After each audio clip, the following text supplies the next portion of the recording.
You need to resign. Period.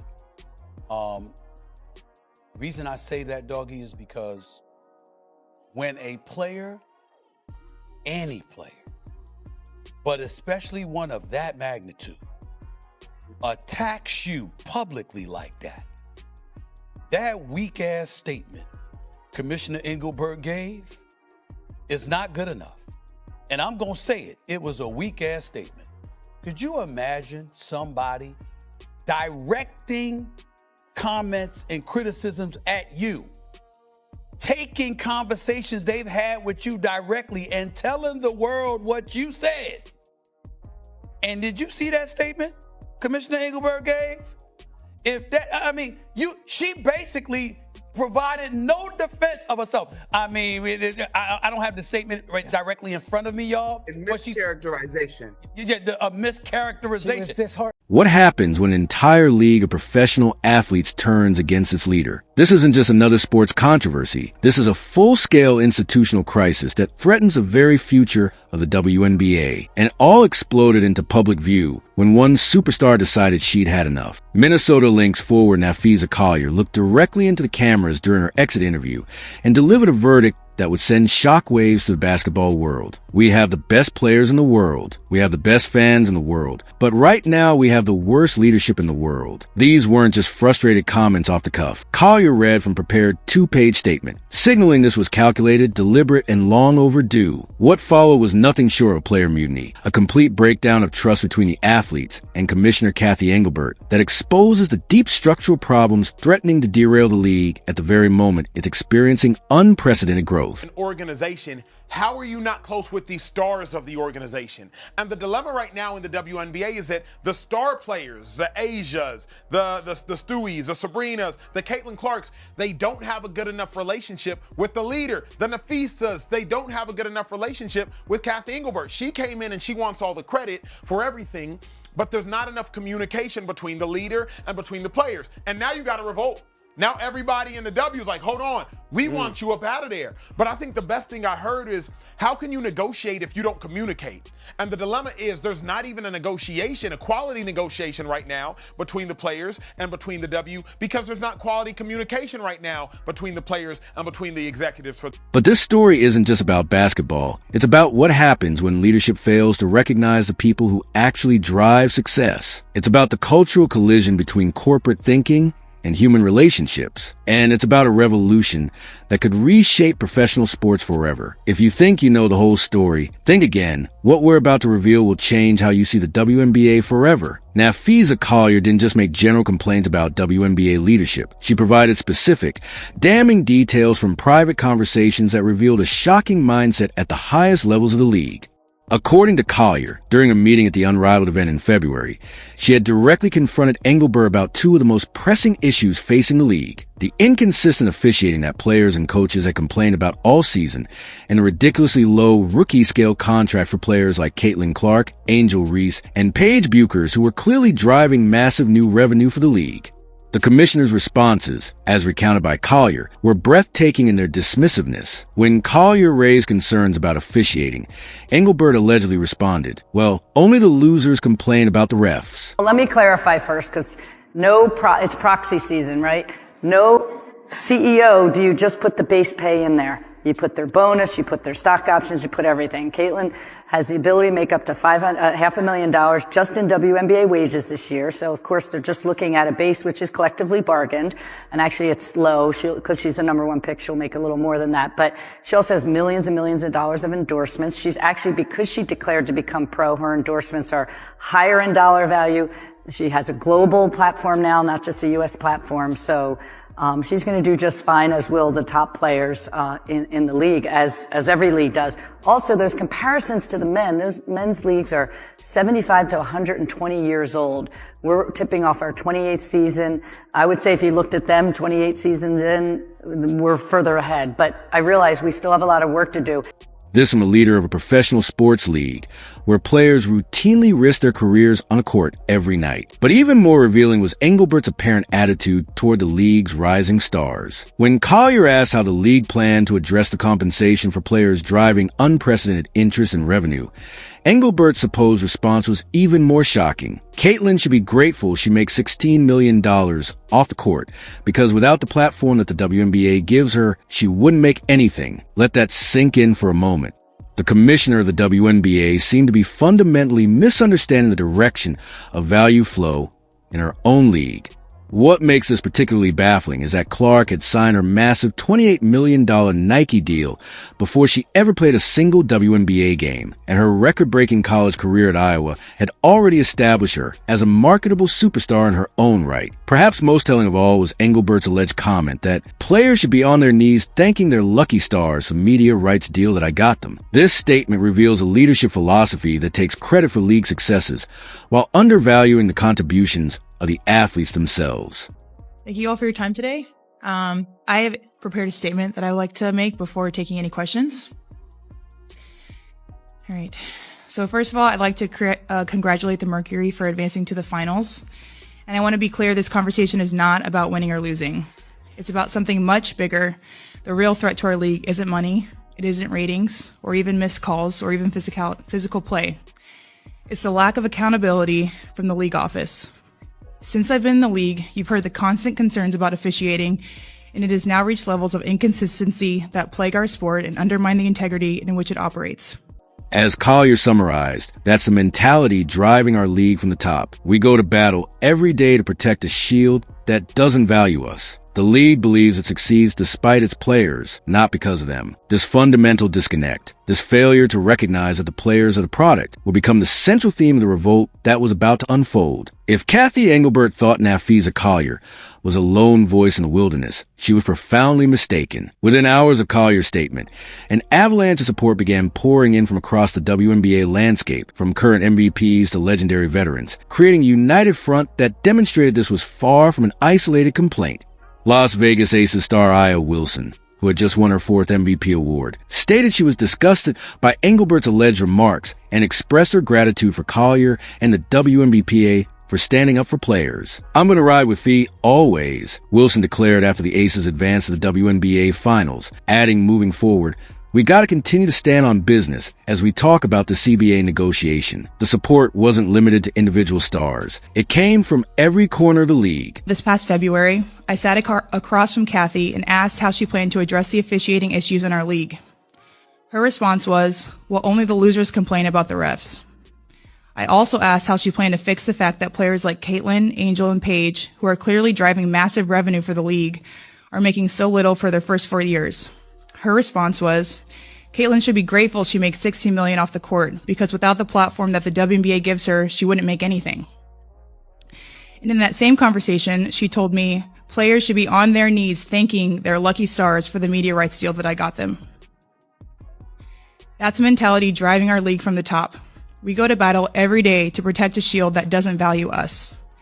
The league believes it succeeds despite its players, not because of them. WNBPA President Nneka Agwamike posted, "Time is ticking and Fee speaks for me," on social media, while Chicago Sky star Angel Reese simply tweeted, "October 10th, no notes." In a clear show of solidarity, Los Angeles Sparks standout De'Erica Hamby thanked Collier for her bravery, and even Elena Del Don joined the chorus, noting in her Instagram story that she wasn't sure if Engelbert even knew she retired, heard from everyone but her.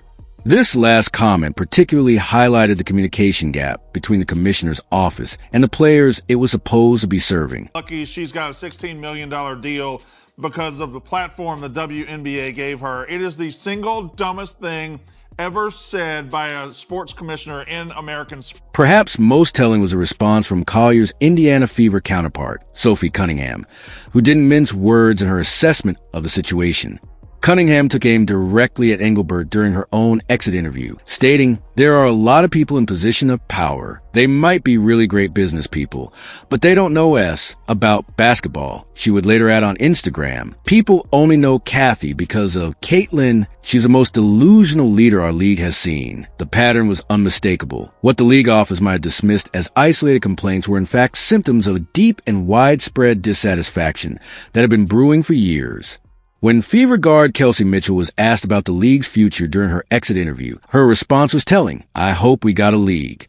I hope that when it's all said and done, we can have a season, period." This wasn't just about negotiation tactics. Players were genuinely concerned about the very future of the WNBA under its current leadership. To understand how the WNBA reached this breaking point, you need to examine the background that Cathy Engelbert brought to the commissioner role and why it ultimately created such a cultural mismatch with the players she was tasked with leading. When Engelbert was named as the first commissioner of the WNBA in 2019, previous leaders had been titled president. She arrived with impeccable corporate credentials, but zero experience in sports league management. She had spent 33 years at Deloitte, including 4 years as its CEO, the first woman to ever lead a Big Four accounting firm. On paper, she seemed like the perfect choice to bring business discipline to a league that had never turned a profit. In a LinkedIn interview, Engelbert herself described her approach to leadership, whether the experiences are running a firm like Deloitte that's huge with hundreds of thousands of employees or running the WNBA with 144 players. It's about building relationships. She spoke about the importance of confidence and resilience learned from sports and emphasized that every decision we make, we come back and what's the best thing for all of our stakeholders. In my case, the players. The rhetoric was perfect, but the reality, according to players, fell far short of these lofty words. The fundamental problem appears to be that Engelbert never made the transition from corporate CEO to sports commissioner. In business, the relationship with employees is fundamentally different from that between a sports league and its athletes. Employees are replaceable components in a larger corporate machine, but athletes, particularly star players, are the core product itself. You can't approach the relationship with Caitlin Clark or Aya Wilson the same way you'd approach managing a mid-level accounting manager. The dynamics, the value proposition, the very nature of the relationship is completely different. This cultural mismatch manifested in countless ways, but perhaps most tellingly in the basic human connections that seem to have been missing. Collier highlighted this in her statement, noting that while her husband Alex Bazell, who serves as president of the unrivaled 3x3 League, regularly checks in on players despite his numerous responsibilities, do you know who I haven't heard from? Cathy. Not one call, not one text. This lack of basic relationship building became a recurring theme. New York Liberty star Sabrina Ionescu noted that she'd had more conversations with NBA Commissioner Adam Silver about growing the game than with Engelbert herself. The situation became almost comically symbolic during All-Star announcements when several players didn't answer Engelbert's call because they didn't have the commissioner's number saved in their phones. Then there was an embarrassing incident when Engelbert mistakenly left a voicemail on storm guard Gabby Williams' phone when she meant to call Mystics rookie Sonia Citron to congratulate her on being an all-star. These might seem like small matters, but they're telling indicators of how disconnected the league office had become from the players it was supposed to be serving. While the personal dynamics between Engelbert and the players dominated headlines, the revolt was fueled by deeper structural issues that had been festering for years beneath the surface of the league's unprecedented growth. At the heart of the conflict were several fundamental problems that players felt the commissioner's office had consistently failed to address, issues that went far beyond personality conflicts and spoke to the very viability of the WNBA as a professional sports league. The officiating crisis represented perhaps the most immediate concern. All season long, coaches and players had complained about inconsistent calls, questionable officiating, and a lack of accountability for referees. The situation reached a boiling point during the semifinals between the Lynx and Mercury when Collier suffered a left leg injury on a controversial play where Phoenix's Alyssa Thomas stole the ball. Lynx coach Cheryl Reeve charged onto the court in protest and was subsequently ejected, then later fined $15,000 and suspended for Game 4 with her team facing elimination. In the aftermath, Reeve demanded nothing less than a complete overhaul of officiating leadership at the league level, stating it's bad for the game.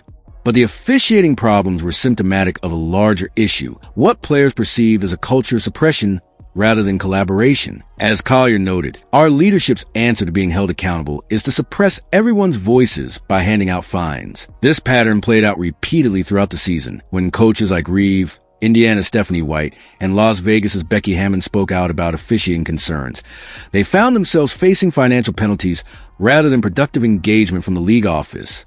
Meanwhile, the ongoing collective bargaining agreement negotiations exposed the fundamental economic tensions between the league and its players. The current CBA was set to expire on October 31st, and according to players, negotiations were not progressing well. Las Vegas Aces guard Chelsea Gray, the team's primary player representative, summarized the situation bluntly. "It's not great, not where we thought and wanted to be at this point in time." Gray identified the central tension. Players felt the league wasn't willing to compensate them for what we feel like we're bringing to the WNBA in this massive month of growth. She emphasized that the issues went beyond just salaries to include market share, player safety. It's everything. Fever alternate player representative Lexi Hull echoed these concerns, noting, "We're growing exponentially, and we need change to mirror that." And I think where the players see the league going is different than where leadership sees the league going. And somehow we need to see that align. And I think the CBA negotiations will hopefully get us there. This alignment between the league's business priorities and the players' vision for their own sport seemed to be completely missing, creating a dangerous standoff at the worst possible moment for the WNBA. What makes the WNBA leadership crisis so complex is that Cathy Engelbert's tenure has been marked by undeniable business successes even as her relationship with players deteriorated. Under her leadership, the league has achieved milestones that would have seemed unimaginable just a few years earlier, creating a strange paradox of professional achievement amid personal failure.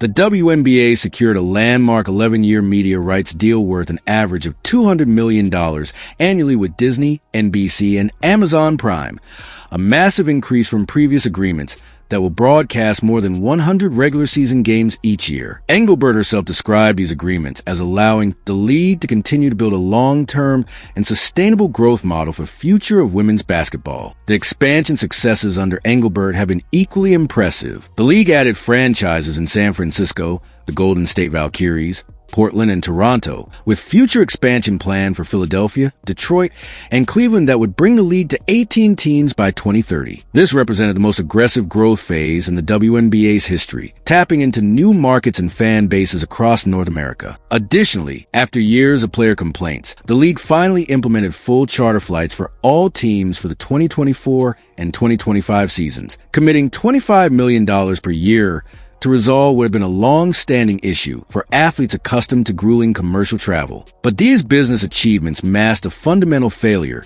that would ultimately trigger the player revolt: the inability to make athletes feel valued as partners in the league's growth. However impressive the media deals and expansion franchises might look on balance sheets, players increasingly felt like they were being treated as commodities rather than collaborators. As Collier articulated so powerfully, the league believes it succeeds despite its players, not because of them. This perception was reinforced by Engelbert's now infamous comment about players being on their knees grateful for the media rights deal, a statement that perfectly captured the paternalistic attitude that so infuriated the athletes. However successful the business metrics might appear, the human element of leadership had been neglected, and the cultural divide between the commissioner's office and the players had grown into an unbridgeable chasm. As Sports Illustrated's Michael Rosenberg observed, there's a perpetual feeling that instead of the league office leading the way, players and coaches are dragging it behind them. The player revolt that exploded into public view following Collier's statements didn't emerge from nowhere. It was a culmination of years of simmering tensions and missed opportunities that characterized Engelbert's entire tenure as commissioner. Looking back, the warning signs were visible at multiple points, creating a pattern of disconnect that ultimately became unsustainable for players. The historical context reveals how a leadership crisis that seemed to explode overnight was actually years in the making. One of the earliest red flags emerged in 2020 during the WNBA's Wubble season at IMG Academy in Florida. While the league successfully navigated the COVID-19 pandemic, to complete the season, it also faced a political firestorm when Atlanta Dream players wore T-shirts endorsing the Democratic opponent of team co-owner Kelly Loeffler. Engelbert initially stated that Loeffler, who had criticized the Black Lives Matter movement, would not be forced to sell her stake, though Loeffler ultimately did sell the team months later after her opponent won the election. The incident revealed early questions about the commissioner's political savvy and connection with player sentiments on social issues. The relationship strains became more visible in 2022 when the league handed out a comically small trophy to All-Star Game MVP Kelsey Plum, a moment that players and fans alike mocked mercilessly anonymously on social media. While the trophy size was increased the following year, the incident symbolized a league office that seemed out of touch with the culture and expectations of professional sports. But perhaps the most telling prelude to the current crisis came in September 2024, when Engelbert made a tone-deaf comparison between the Caitlin Clark Angel Reese rivalry and the legendary Larry Bird Magic Johnson dynamic, specifically noting one white, one black. The comment sparked immediate backlash, with WNBA Executive Director Terry Jackson calling it a missed opportunity to address the vile hate, racist language, homophobic comments, and the misogynistic attacks our players are facing on social media. Engelbert would later apologize in a letter to players, writing, "My answer missed the mark and I'm sorry, but the damage was done. The pattern of insensitivity and disconnect had been firmly established." Throughout this history, a consistent theme emerged. Engelbert's background as a corporate CEO rather than a sport executive left her unprepared for the relational aspects of leading a professional sports league. As the Ringer's Sarah Sohi observed, if the players' lack of trust in Engelbert extends an already arduous negotiation process, her tenure could end prematurely. Sohi noted that with players turning on Engelbert more publicly than ever, the question is how long the WNBA and NBA will continue to back her. That question would soon be answered in dramatic fashion. The player revolt against Cathy Engelbert represents far more than a typical labor dispute. It's a watershed moment that will shape the future of the WNBA for years to come, with implications that extend well beyond the commissioner's office. However this immediate crisis is resolved, the league has reached an inflection point that will force fundamental changes in how it operates, who it values, and what direction it takes during a period of unprecedented opportunity and growth. The choices made in the coming weeks could determine whether the WNBA capitalizes on its current momentum or squanders what Collier called the most important moment in this league's history. The most immediate question, of course, is the fate of Engelbert herself. Even before the current explosion of player anger, Sports Business Journal's Tom Friend had reported that Engelbert's tenure was likely to end after conclusion of CBA negotiations. But with players now in open rebellion, that timeline may be accelerated dramatically. The Athletic's Barbara Barker framed the stakes perfectly, noting that an upcoming news conference could be her last, and that Engelbert needs to listen to players' concerns about officiating rather than allegedly telling Collier, "Only losers complain about refs." She needs to do a better job of addressing player concerns, especially about the racism and misogyny they have faced on social media. And most of all, she needs to give them a bigger share of the pie. But beyond the question of who occupies the commissioner's office lies a more fundamental issue, the need for a completely new leadership model that prioritizes collaboration over control. As the Ringer's analysis suggested, if there's a version of the WNBA that can fulfill its potential while operating as an NBA subsidiary, it will require a commissioner who can skillfully communicate with players and integrate their vision for the future of the league. The article noted that as player power rises and the threat of unrivaled looms, collaboration between the players, owners, and commissioner is the way to survive and thrive. This collaborative approach represents the single greatest leadership failure of Engelbert's tenure and the most pressing need for whoever succeeds her. The ongoing CBA negotiations now take on even greater significance, representing either an opportunity for healing or a potential breaking point. With the current agreement set to expire on October 31st, and with players already expressing dissatisfaction with the pace and substance of negotiations, the league faces a critical test of its willingness to genuinely partner with its athletes. As Collier emphasized, we have a responsibility to make sure that this game is in a great place going forward with the CBA, caring for our players, and building this league to make sure it's in a great spot for many years to come. We're in a moment in time where the WNBA has never been hotter. There's never been more fans. How the league navigates this responsibility, whether it embraces true partnership or continues its top-down approach, will shape the WNBA for a generation. Meanwhile, the rise of alternative platforms like Unrivaled, the 3-on-3 league founded by Collier and Brianna Stewart, creates both competition and leverage for players that simply didn't exist in previous labor negotiations. As athletes gain more options outside the traditional league structure, the WNBA can no longer take player participation for granted. This shifting power dynamic fundamentally changes the calculus for leadership, requiring a more collaborative, player-centric approach than Engelbert's corporate background apparently prepared her for. At its core, the WNBA leadership crisis isn't really about business strategies or negotiation tactics. It's about the fundamental human elements of leadership that transcend spreadsheets and revenue projections. What the players have been desperately seeking, and what Engelbert consistently failed to provide, comes down to basic principles of respect, communication, and shared vision. However impressive the business achievements might look on paper, they ultimately couldn't compensate for the breakdown in human relationships that defined Engelbert's tenure. Caitlin Clark herself perhaps articulated this best when she observed, "I'd say the most important part of leadership, whether that's the WNBA, whether that's corporate America, I think it comes down to relationships and really caring about the people you surround yourself with." This simple but profound insight cuts to the heart of the matter. Leadership, in any context, ultimately depends on the ability to connect with, inspire, and value the people you lead.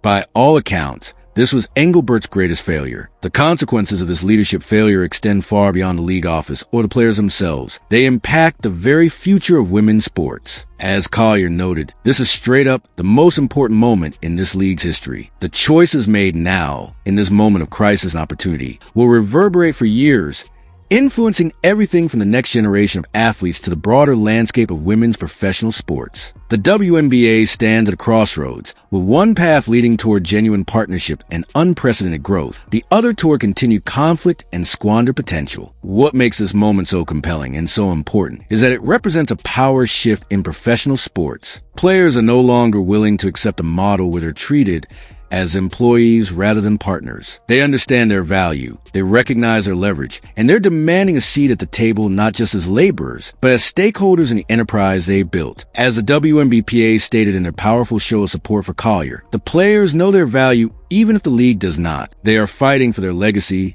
and the future of basketball. This is a revolution happening right now in the WNBA, not just a revolt against a commissioner, but a fundamental reimagining of the relationship between athletes and administration. However the immediate crisis resolves, one thing is certain: the WNBA will never be the same. The players have found their voice, and they're no longer asking for a place at the table. They're building their own. If you found this deep dive into the WNBA leadership crisis insightful, make sure to hit that like button and subscribe for more content that goes beyond the headlines. We want to hear what you think. Does the league need completely new leadership, or can these relationships be repaired? Let us know in the comments below. And don't forget to tap the notification bell so you don't miss our next video, where we'll be breaking down the ongoing CBA negotiations and what they mean for the future of the WNBA. Thanks for watching, and we'll see you in the next one.